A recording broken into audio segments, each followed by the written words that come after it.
Hey guys, it's Fake Thriller and Snoo603, and welcome to Battlefield 3 Tactics, a 4-part mini-series where we review and analyze the 4 player classes.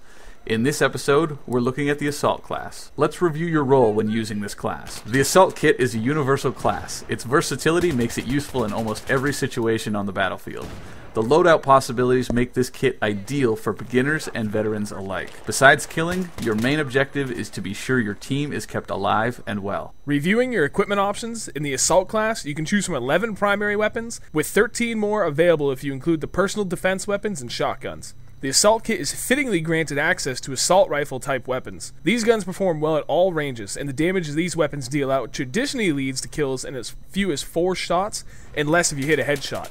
The assault rifles also maintain a higher minimum damage at long range. The first piece of equipment available to you is the medkit. After the medkit is deployed, any friendlies within a certain range will begin to regenerate any lost health. It seems basic, but this is a very important piece of equipment that when used properly will keep your team alive and earn you points. The next piece of equipment we're going to look at is the defibrillator. Unlocked after earning 4,000 points within the Assault class, the defibrillator is possibly the most important gadget available to the Assault class. Use the defibrillator to revive recently downed enemies and thereby saving your team a respawn ticket. Immediately after being downed, your buddy's body will have a small revive symbol above his body. This indicates that he can still be saved. This symbol will also appear on your minimap, so consult the radar before being a hero. No sense in reviving him, but getting yourself killed in the process. Reviving a teammate will earn you 100 points, and reviving a squad mate will earn you 110 points. It's important to note that the time allowed to revive a teammate is much smaller while playing Team Deathmatch, compared against time allowed in Rush and Conquest. Next up, a weapon that all FPS gamers are very familiar with is the M320 grenade launcher. The M320 is unlocked when you achieve 11,000 Assault Kit points, and is mainly a standalone weapon, but can be used as an underslung attachment on some assault rifles. It can also be used in several different ways because of its variety of ammunition. It comes standard with explosive rounds, but you can also unlock smote and flechette rounds as well. This is a tricky weapon because it certainly lacks one-hit kill consistency, so I would not recommend relying on it.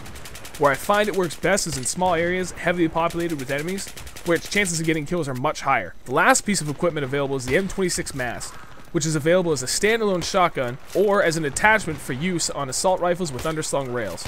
I like this gun when used as an underslung rail because it significantly cuts down swap out time when switching from your primary weapon. It's best suited for short range, close quarters engagement, and it does a lot of damage, easily dishing out one-shot kills. We found the Assault class to be the most well-rounded of the 4 classes. Initially, it comes down to the available weapons. The Assault rifles excel at any range and suffer no major drawbacks. The ability to swap out your medkit for the grenade launcher or the mass shotgun, you can choose any playstyle on any map and succeed. There are responsibilities that come with playing Assault. The most apparent will be your teammates' expectation for medkits and revives. We found a great way to play this class is with the medic mindset. As you approach any battle, first drop a medkit. This way, it's deployed and actively healing as you engage. Secondly, don't be a hero. Provide second-line suppression or covering fire, and be ready to revive the front line. A disciplined user of the Assault class can single-handedly change the outcome of a game by simply healing and reviving. Every revive requires more effort from the enemy team, not to mention it's easy points for you.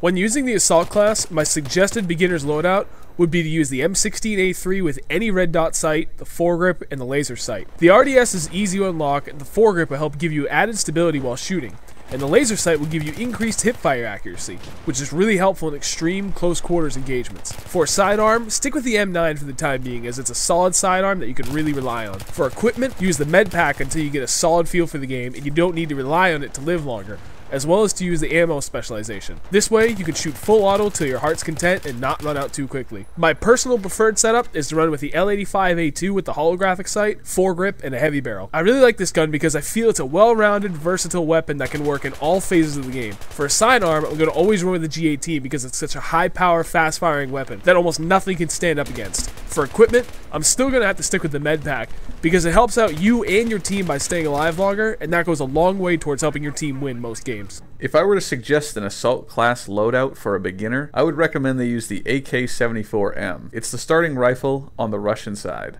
I find no need to use an optic sight with this gun, but I do recommend running a foregrip and a heavy barrel. The AK-74's iron sights provide an open view, while the foregrip helps reduce recoil. Finally, the heavy barrel reduces bullet spread, helping you get those long-range kills. I'd recommend you supplement the AK-74M with the G17C sidearm. As for my favorite kit for the assault class, I choose the AEK-971 with the reflex red dot sight, a foregrip, and a suppressor. The AEK packs a massive fire rate that can down an enemy in an instant. However, it requires a decent amount of accuracy on the user's part. My favorite sidearm is the M9 Tactical. I find it to be perfect for a quick switch to finish off wounded enemies. For the most part, anytime I run the assault class, I like to stick with the medkit. It's a great way to earn points and keep yourself in the battle. Finally, my favorite specialization to run in the assault kit is the double frag setup. Having the ability to toss a second grenade at key moments can help you defend MCOMs, kill groups of enemies, and buy you time to heal, reload, or even escape.